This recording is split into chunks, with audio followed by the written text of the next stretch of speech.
Wasafi Iftar inaendelea hapo Masaki ambako Dvoice kaingia na Rushaina kakutana na Zuchu wamesalimiana.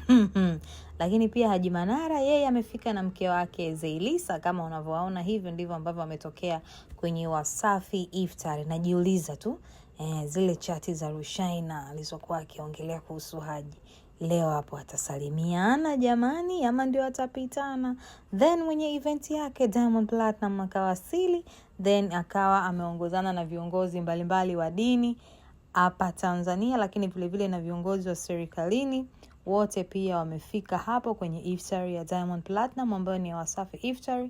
Inafanyika Masaki Superdome muda huu hapa.